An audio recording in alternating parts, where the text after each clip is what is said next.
Welcome back, everyone. It's Charlie. It looks like the Star Wars people just announced that Ryan Gosling is actually joining one of the next big movies, so I'll explain what's going on with that. Ryan Gosling never expected him to be in Star Wars, but you might remember that he was rumored to be in Star Wars The Force Awakens several years ago. So it seems like he had been thinking about doing Star Wars for a long time, but I know this just raises all kinds of questions, so if you're brand new to the channel, be sure to subscribe to get all the videos.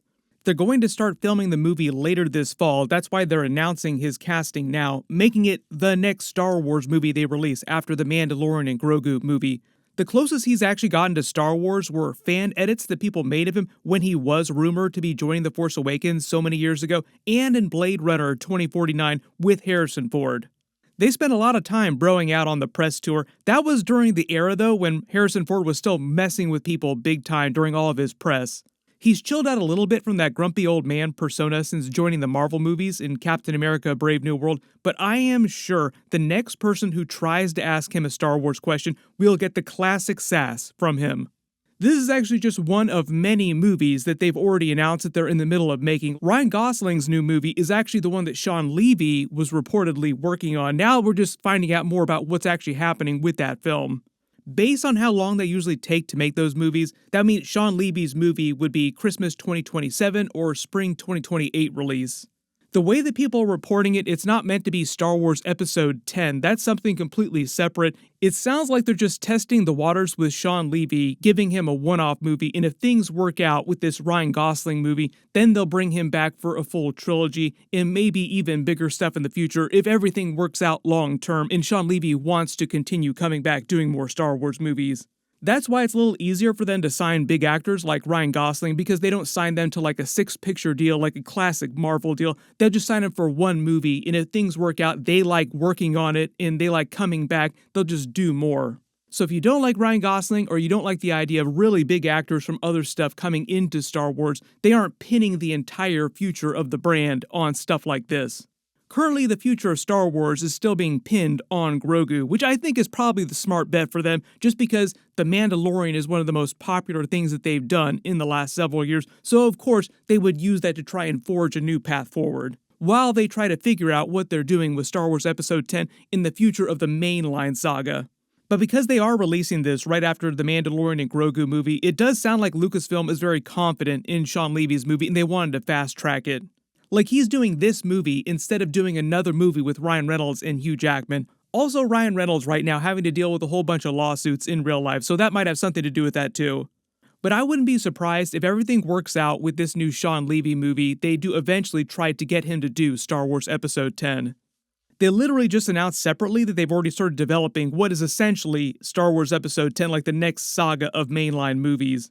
There are a couple of conflicting reports from different trades in Hollywood whether or not they're a continuation of the Skywalker saga of some kind that we've had with the prequel movies, the original trilogy, or when you dig a little deeper, there are more sources inside Lucasfilm that say that this is not connected to the previous Skywalker saga movies and it's a completely new direction for Star Wars.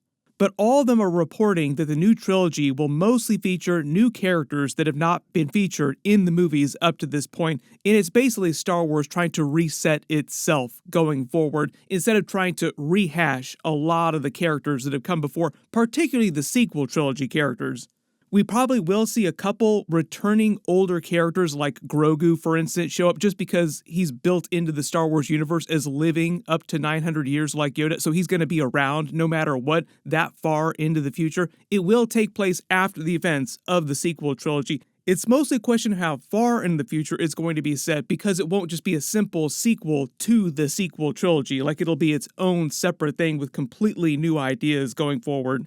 But this is a pretty big deal because they've temporarily canceled that Rey movie, meaning they're not using it as the basis for the next sequel trilogy. I think there was some confusion about that. They're not turning the Rey movie into a new trilogy. They basically took that off the board because it's not going to be the basis for the new trilogy going forward, which is why they have to rehash pretty much everything they were going to do in that movie too.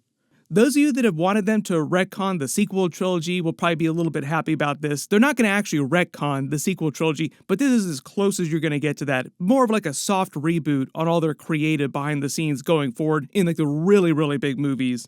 Probably one of the smartest things that Star Wars could have done, just because it was so divisive the last several years of Star Wars in the movies. How do you fix Star Wars? It seems like it's on fire behind the scenes. Well, you just give it a big, fresh start with completely brand new characters and ideas, with like a couple of the most popular things right now, which include Grogu.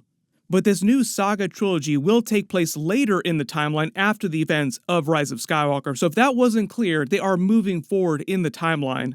When they say it'll mostly be fresh ideas, they're basically saying brand new characters that we haven't seen in Star Wars before, with like maybe a couple returning, which is why I mentioned the Grogu character, just because he's safe up to like 900 years later in the timeline.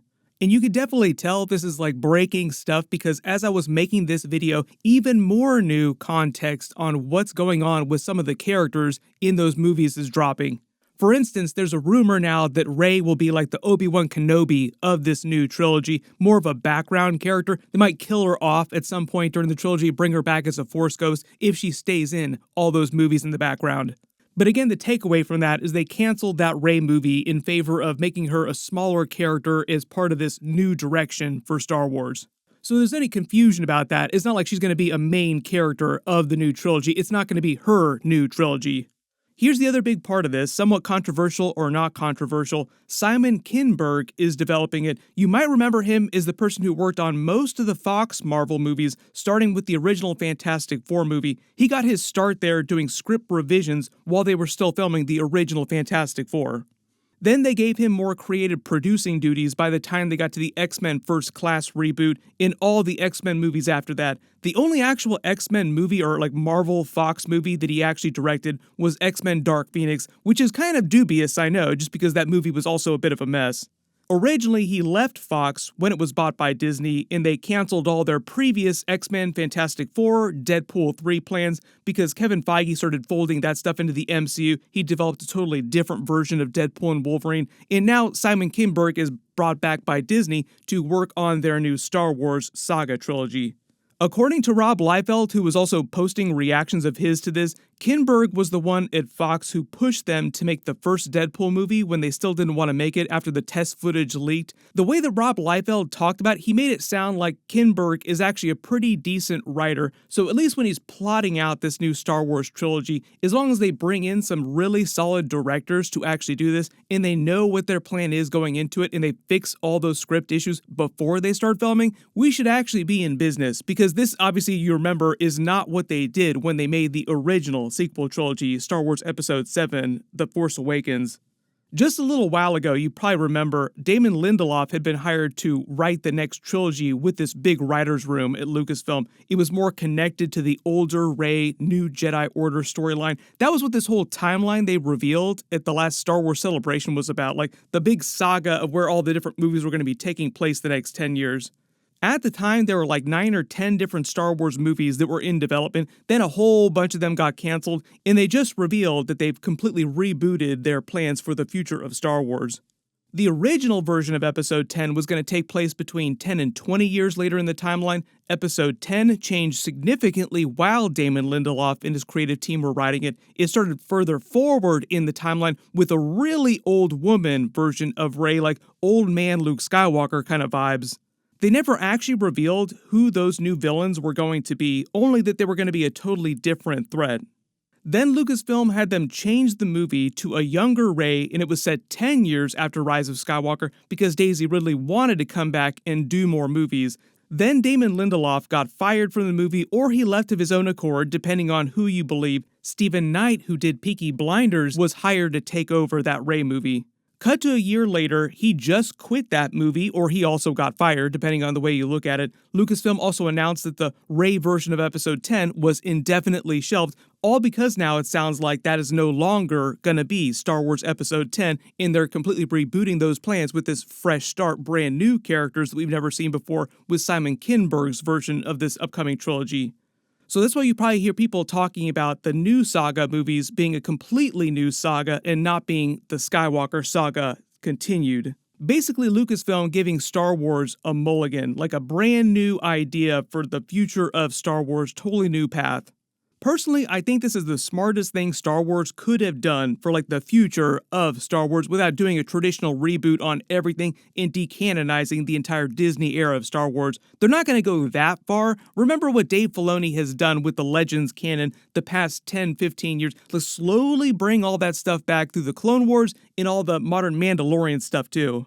One of the other big parts of this too, the other major changes that they recently made at Star Wars to fix some of the earlier issues they had during the sequel trilogy was promoting Dave Filoni, giving him almost total creative control over everything Star Wars. Like, he's not exactly the Kevin Feige of Star Wars, but he's really close to being like that.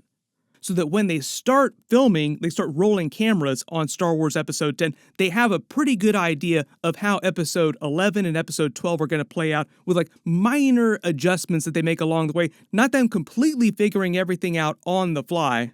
Everybody post all your reactions in the comments below. Do you like that Star Wars is basically giving itself a mulligan, rebooting the future of the franchise without retconning all the stuff that's come before?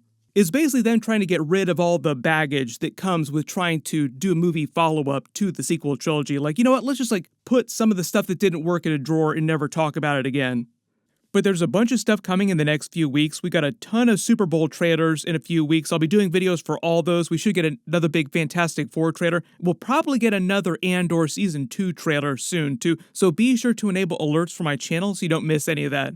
Click here for all that new Andor Season 2 footage, and click here to learn about a bunch more huge prequel characters that they just announced are coming back for Ahsoka Season 2. Thank you so much for watching, and I'll see you guys in the next one.